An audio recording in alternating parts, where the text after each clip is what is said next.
Well, as CBC News first reported, 4 Canadian women and 10 children have been repatriated from a Syrian detention camp. RCMP arrested 2 of the women upon their return. CBC's Karina Roman has more on this story. After years of being held in a detention camp in northeastern Syria, 4 Canadian women and 10 Canadian children are back on Canadian soil. They were held in this detention camp because of alleged ties to ISIS.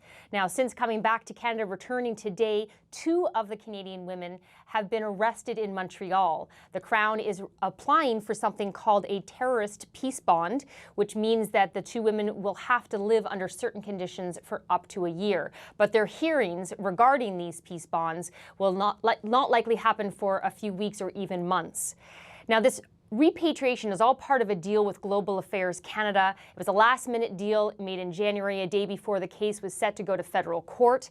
But the deal actually involves 6 women and 13 children. So not all the people part of this deal came back on the plane today. That's because we were told that 2 of the women and 3 of the children were not at the designated pickup spot for this to happen, and that Global Affairs Canada did try and locate them but were unsuccessful. So their lawyer is obviously hoping that they can be located and that their repatriation can still happen.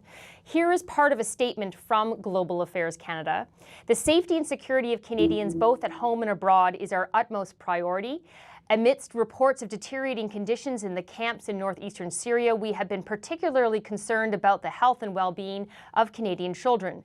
Canada has taken extraordinary steps to repatriate Canadian women and children identified in the Bring Our Loved Ones Home litigation. Today, 4 Canadian women and 10 Canadian children are being repatriated to Canada. As long as conditions allow, we will continue this work.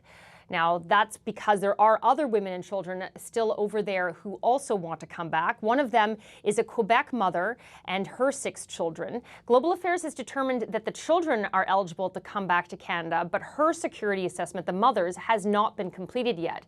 Her lawyer says she is willing to let the children come without her in the meantime, but they were not on the plane today, and so they are still over there. Now, the Prime Minister was asked again today, as he was asked yesterday, how he can condone the idea of the government offering to basically separate children from their mother. This is what the Prime Minister had to say about that. Canada will always take its responsibilities seriously to protect Canadians in difficult situations overseas, but also to make sure we're doing everything necessary to keep Canadians safe here at home. For operational reasons, I won't be commenting further on any of the situation. There are also 2 foreign mothers and 3 Canadian children between them who are over in a detention camp. Their lawyer says they have not been part of this repatriation, nor are they part of the deal.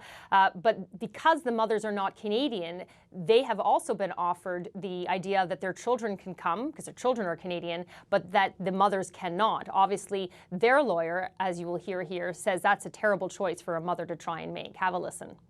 The offer here is to separate already extremely traumatized children from the sole provider that they've had. And I think what's important to note is the context here. These are not children that are going to school every day and then going to soccer practice at the end. And their lives are extremely difficult, and the relationship between mother and child is closer and more dependent than in any other circumstance that I can imagine, which I think simply increases the trauma which would result in separation between mother and children.